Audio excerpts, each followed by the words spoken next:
Hello to all of us joining today. I'm joined here by my colleague and good friend, Aiman Minorhadi from Bandar Seri Begawan in Brunei.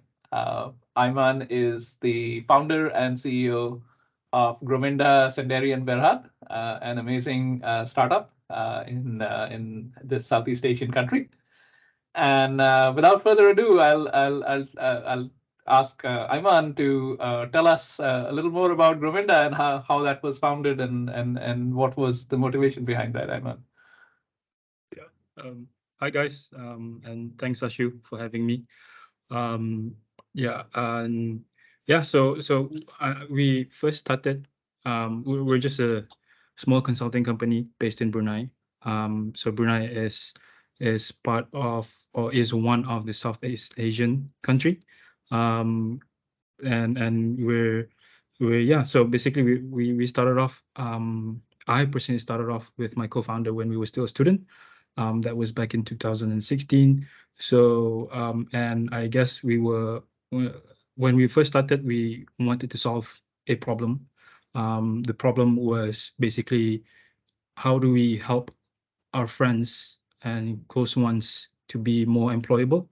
And then we ended up coming up with a solution where we believe that exposing people with the right experiences, it would create portfolio building for themselves, and then by the end of the day they'll be more marketable.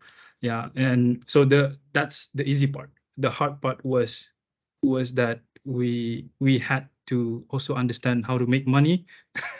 So the entrepreneur side of us came a bit later. Yeah, and yeah, so that's how we first started. I think we're just a bunch of guys who likes to throw in ideas, and then we've always believed in building capacity and helping people to grow. Yeah, and yeah, and I think just a little bit in depth on what we do and who we are. So we're Grominda Sdn Bhd. So Grominda Sdn Bhd is a consulting company that focuses on building solutions for consumer experience and also digital adoption for the ease of use, right? And yeah, so we're big dreamers, but at the same time we also aim to be realistic with our solutions. Yeah. That's amazing. And how did you get into software development specifically? Yeah. Well, I think at first, it's something that's unavoidable. I think when we first realized when we wanted to come up with a solution, it's it has to be digitally enabled. And I think throughout this process, we had to. Our background is far different from a software development or software engineering background. We're coming from an economics background, but I think having to understand how it works, what are the terms, to have those kind of conversations, just for us to understand, and with the aim to improve digital adoption for consumers, especially as a consulting company.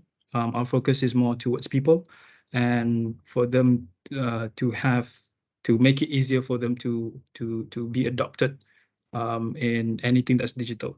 Yeah. So I think it's safe to say that our focus is more on digital innovation rather. Yes, we are in Brunei, but I guess I think the other advantage of being Bruneian is that you know our we are quite bilingual, especially in English. And then if we look into the market rather than just Brunei, there are other countries within Southeast Asia that are speaking the same language, such as Malaysia, Indonesia, and also Singapore.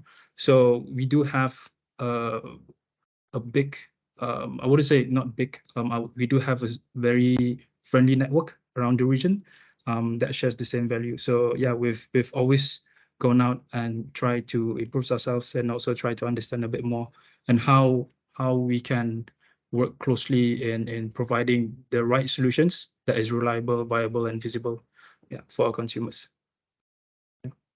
And I think additional to that, I think just want to say that we're lucky enough to be acquainted and to be connected with the likes of Ashu, and the guys from Caravel Labs. I think we shared the same vision and mission, so that's why we're working closely together. I think now we're colleagues, turn to friends. So yeah, so this brings me to my question to you, Ashu.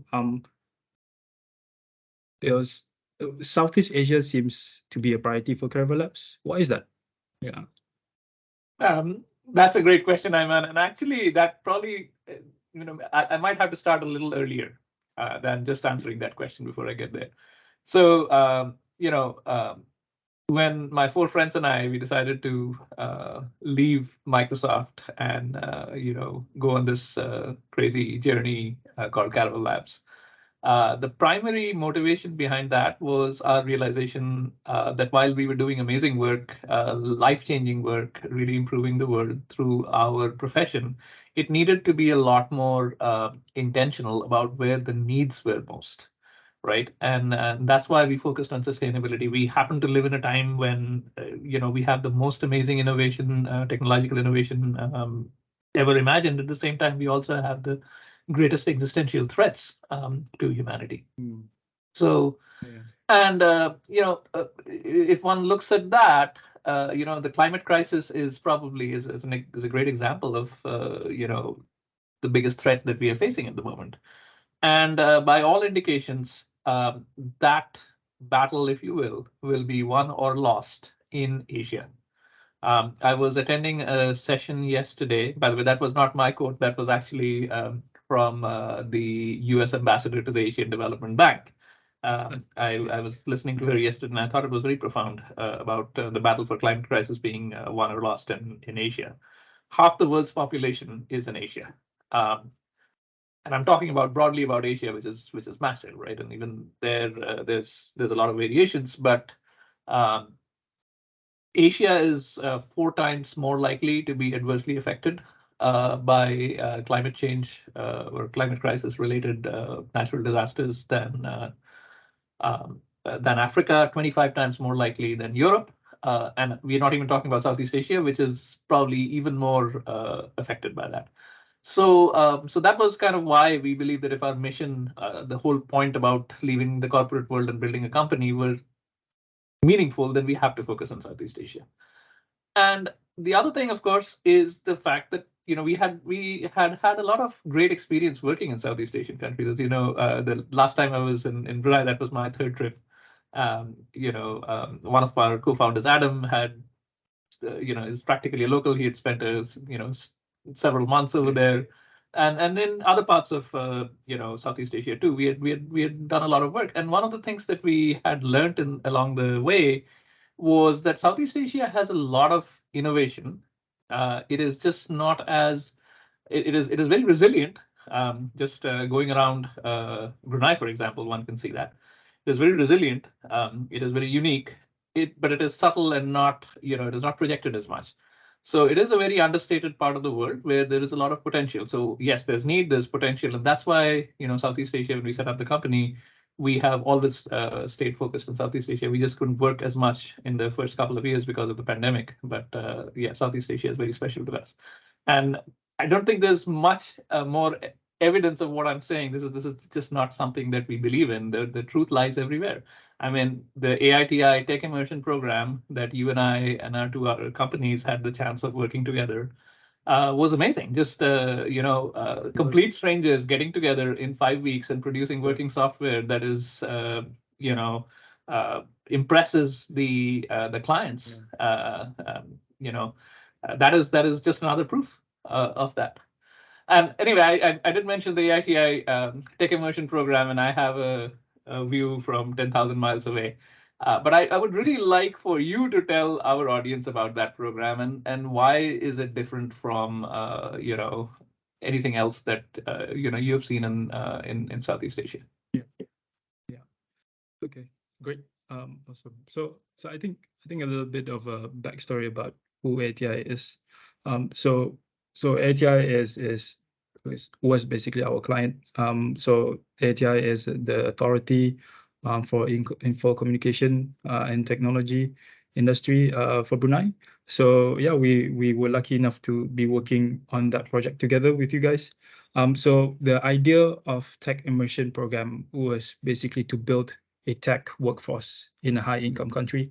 And I think the tech workforce also, part of the requirement was that they must have more than just technical skills in order to command high incomes, or otherwise they will end up competing with the least paid jobs in the tech industry. So again, this is also it's the backside of the story between both of us when we were working on this. I think this was the shared value and the shared vision that we had, to to to expose and to influence, or better word, aspire the tech talents to see the other side, where there's a different way on approaching digital solutions, especially on becoming a high performing engineering team. Yeah, and again, being a Bruneian, being local here, this is also something that's fairly new. I'm sure there's also other programs existing within the region, but for local Bruneians, this is something that we have always wanted. And also, there's a lot of programs that's teaching, for instance, like hackathon or other specific IT or technology programs that's teaching people how to develop, but it's never about teaching people or the participants on how to deliver, right? And there's a lot of aspects and a lot of factors that needs to be considered in those. And yeah, so that's why we, especially in focusing on human-centered problem-solving skills, iteratively and incrementally solutioning those software delivery solutions. So yeah, so as a local Bruneian, and not just as a local Bruneian, but as a local Southeast Asian, we've always been exposed through screens on how it was, how it is in Silicon Valley. So we've always wondered like how what are the sort of programs that was existing there, and then that actually made the talents to be able to deliver this. So yeah, so we're lucky enough to be working with you guys, such experienced people, such experienced skilled friends as well. And yeah, so and coming back to the participants, I think when they first came in, it was a 5 weeks program. When they first came in, it was a somewhat of a new approach that they were really embedded into.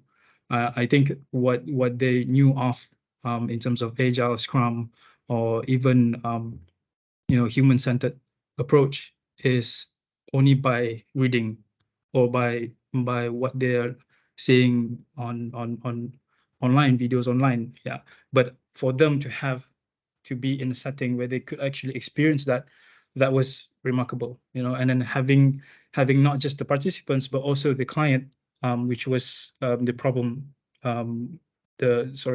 sponsor, um, uh, which is Print Plus, to also experience in this journey.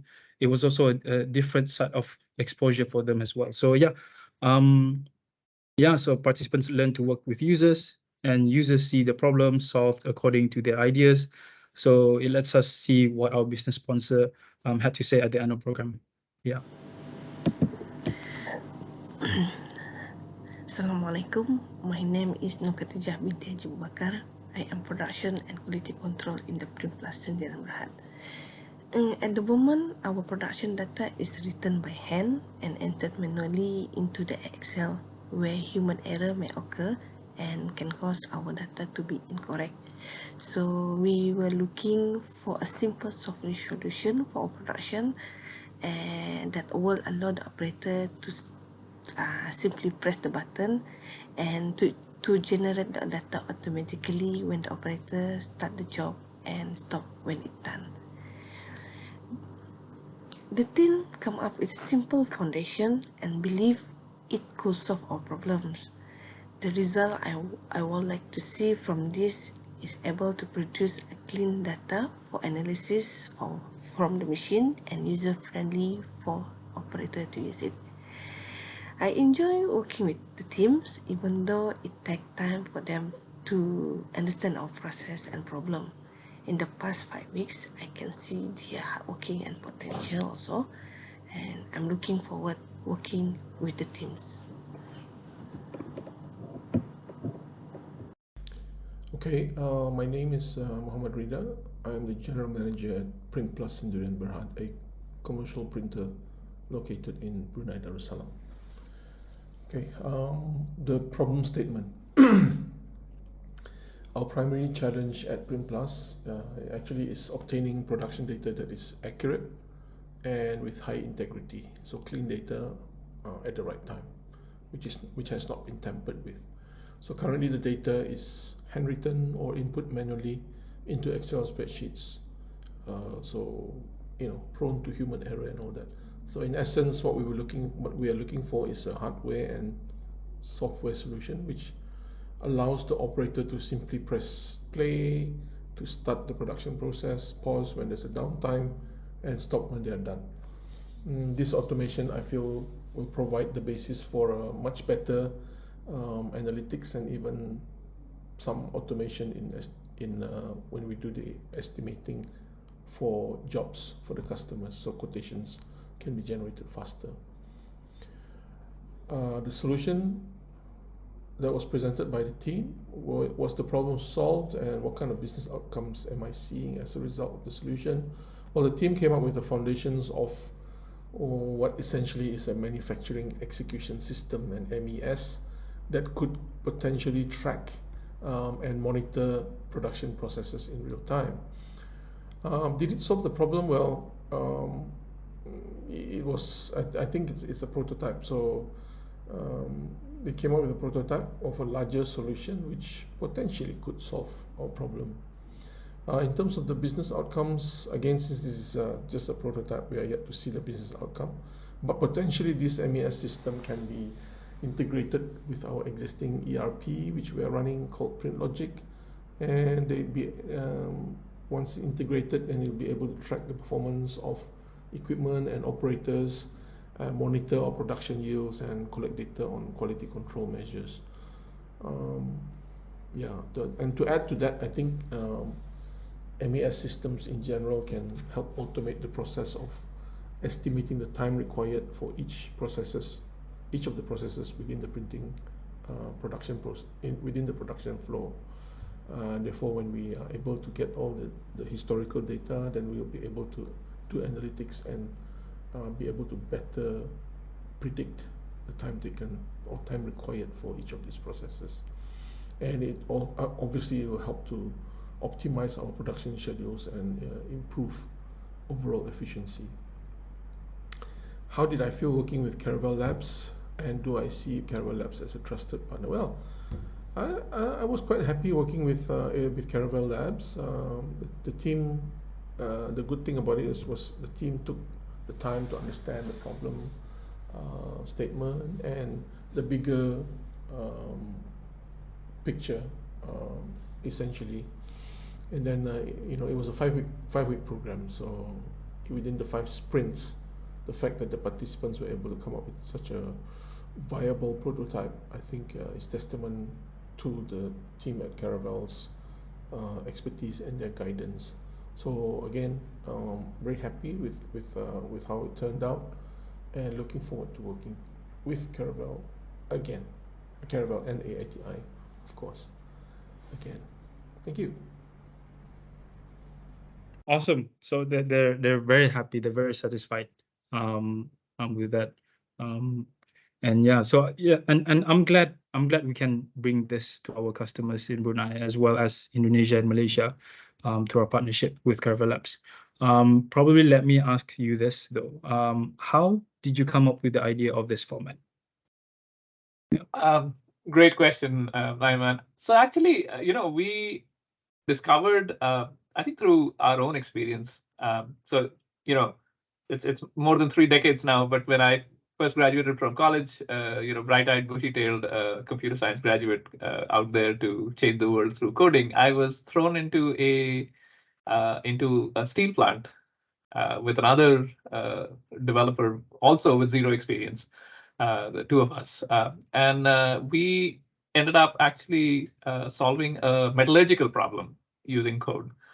And I think that experience, instilled in me the idea that when people, there's two ways of approaching software engineering. One is you are given a solution to implement, and you do that to make money. The other is you're given a problem to solve, and you solve the problem.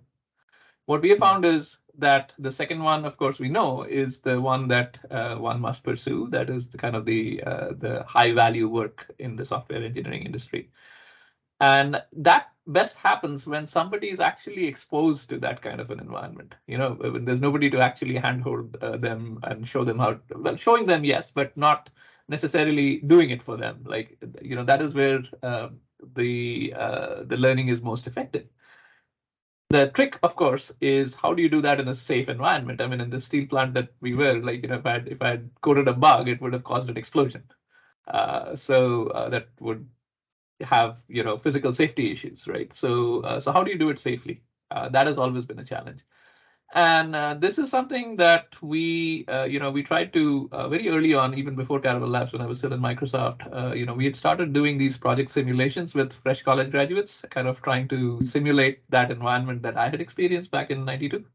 And it worked very well. Within Microsoft, it worked very well. And then when we started Caravel Labs, we realized that that is a practice we could do more methodically here. So we started doing it in Caravel Labs, and it worked just as well. Some of our brightest engineers surprise our clients every day with when they hear that, oh, these people only have 1 year or less than 2 years of experience. You met one of them, Shubham. He was a coach. He's amazing. He's amazing. Yeah. So the speed with which they grow, and actually, I think some of your developers who went through the program, I hear the same things. I haven't had a chance to work with them directly, but I hear similar things about them from our team members. Right, the growth is amazing. So that was kind of the impetus, and then we realized that as clients are as clients who are trying to improve their software delivery capabilities, at the end of the day, it is about transforming their developers from being coders, being implementers of other people's solutions, to being able to solve their own problems. So coming up with this kind of a holistic boot camp, if you will, was what we was the main impetus behind this. And because it's again, our goal is to get the rest of the world to embrace these skills and have better results out of this, right? I mean, we are under no illusion that our dream of solving the climate crisis, for example, or other sustainability problems would be done by Caravel Labs by itself or by Caravel Labs in Grominda, right? We lead millions of people around the world to adopt this. So that is where we thought that we should make this available commercially as well. And actually, you folks were the first to approach us and say, like, the Brunei government is interested in something like this. So that's why it is available commercially. And what we do with the bootcamp, as you well know, is 1 week of training where there is still sort of paper-based simulation of a project, followed by a 4-week project execution where the team builds the end-to-end happy path implementation of the software solution. That's what we call an art of the possible, by the way, and that's something that we do for our other customers as well. It's a huge risk mitigation technique, which I wish was adopted more universally. Now, it may sound very trivial that, oh, you're building software for 4 weeks, but building an end-to-end solution in 4 weeks is quite tough. It requires a significant amount. I'm not saying it's impossible by any means. Obviously, we do it very regularly, but it requires all the discipline and then some more to get working software done in 4 weeks. So it is a very good way. It's a tough product management exercise, and it's a very good way to exercise all the appropriate software engineering muscles, if you will, right, that are needed in longer term efforts. So the bootcamp or the AOP itself actually sets up any team that picks this up for long-term success. And one of the things that I'm so happy about is that both the Art of the Possible and the Software Delivery Bootcamp are available to the Brunei, what I like to call the digital technology community, through our partnership between Caravel Labs and Grominda.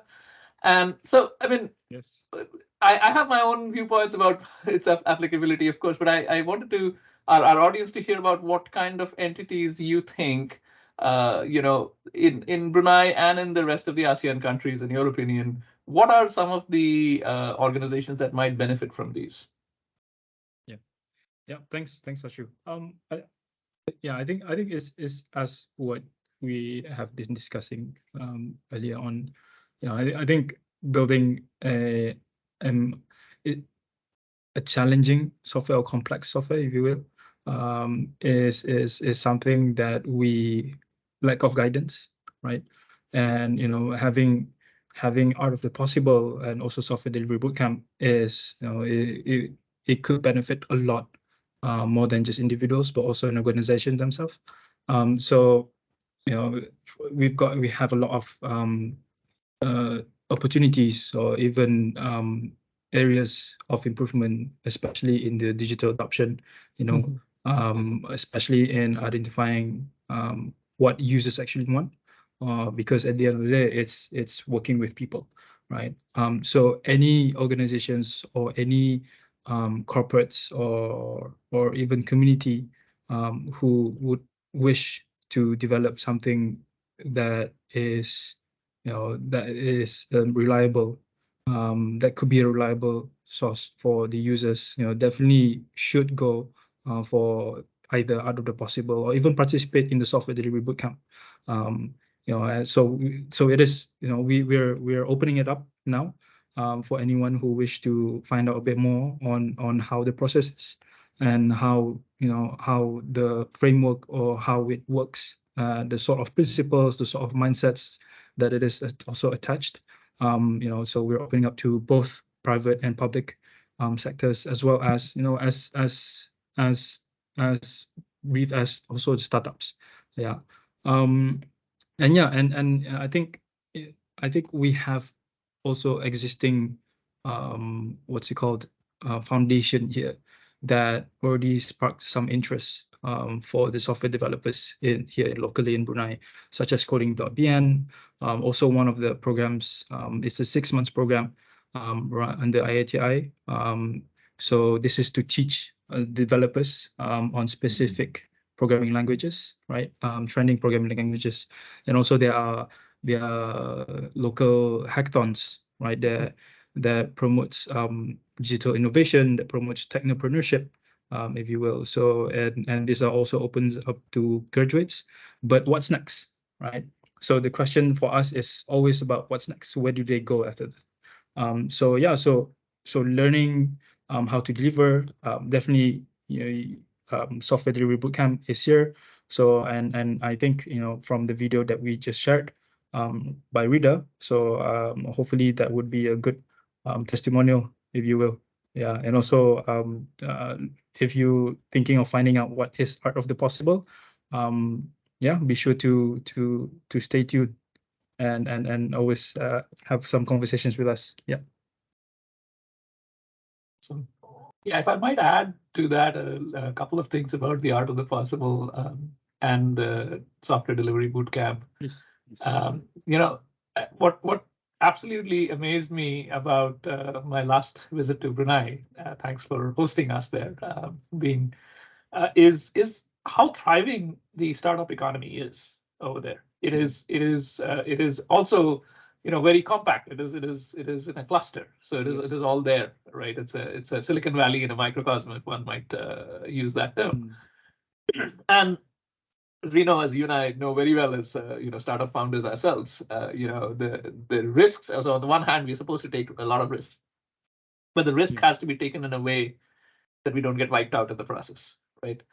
And the Art of the Possible is a very good way to prove out our idea for a very small amount of our very lean budgets to start with before we invest in something and go down the wrong path, right? So it really helps us make ourselves very lean, right? So that is the advantage for the startups. Now, by the way, the same thing applies for larger enterprises. I mean, our industry's track record is pretty dismal, right? By any measure, more than half, and by some measures, 90% of large IT efforts, digital transformation efforts fail or have failed historically. And that's kind of become the accepted norm in anybody who's buying software solutions for themselves.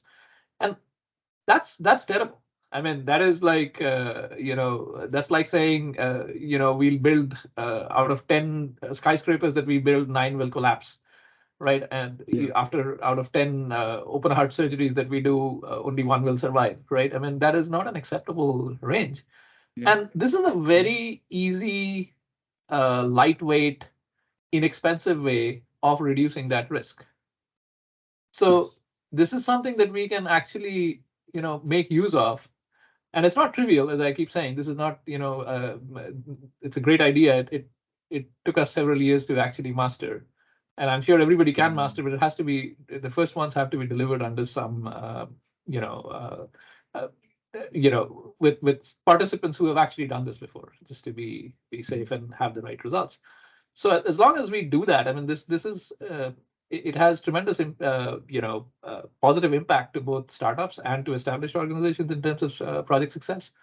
And that's I think the big value out there, in addition to everything that you said over there. I'm really looking forward to more partnering to solve more problems locally over there.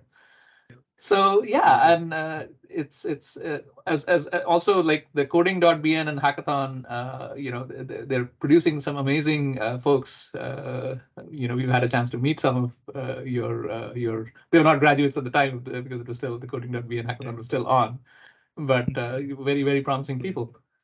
And looking forward to continuing to work on that journey. And and Aiman, I could just keep talking to you for forever. It's I also know it's getting late for you, and it's always a pleasure to talk to folks who are who are members of that community who are seeking to transform the world. So yeah, thank you so much for making the time. And I know Hari Raya is almost just a couple of days away. So wish you, Hari Raya, greetings for Hari Raya in advance, or as we used to say in India, Eid Mubarak. The same term, I guess. Eid Mubarak to you too. Thank you. Thank you, Aiman. Thanks. Good. Thank you.